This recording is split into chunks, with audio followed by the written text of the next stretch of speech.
Mr. Steve Reid. Thank you, Mr. Speaker. Can I associate myself with the Secretary of State's earlier comments on the atrocities in Tunisia? And can I also say what a pleasure it was to see him recently at the mayor-making in Croydon? Now, many people across local government hope the new Secretary of State would adopt a fairer approach than his predecessor. Over the past 5 years, Newham, with very high levels of social deprivation, has lost over £1,000 of funding per household, while wealthier Elmbridge in Surrey has seen an increase of over £40 per household. How will his approach in future spending rounds put an end to this blatant unfairness? Mr. Speaker, can I thank the honourable gentleman for welcoming me to my new responsibilities?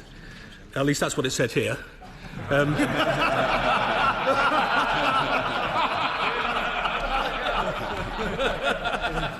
I should explain, Mr. Speaker, for his benefit, I began my career in local government. I served on what was Basildon District Council, a robust place, Mr. Speaker, once described as the only local authority in the United Kingdom where at council meetings the councillors would actively heckle the public gallery.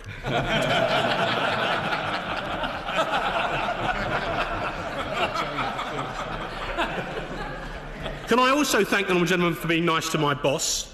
And can I remind him that part of our approach is to give councils extra resources with which they can address issues and extra sources of resource. So local authorities now benefit from nearly £11 billion under business rates retention, with the scheme estimated to deliver a £10 billion boost to national GDP by 2020.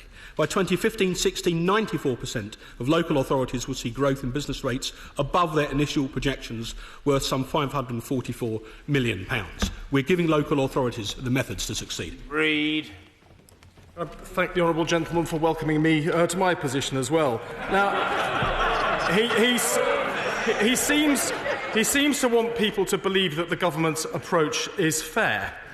So why have the 10 councils with the most children in care lost 3 times more funding than the 10 councils with the fewest?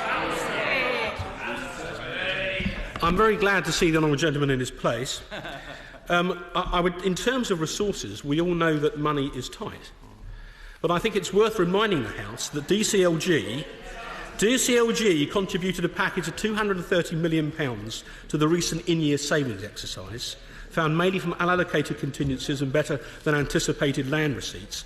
As a result of that, Mr. Speaker, we did not need to reopen the local government finance settlement for councils for 2015-16. I understand that this was received well across the whole of local government, including even in some Labour authorities.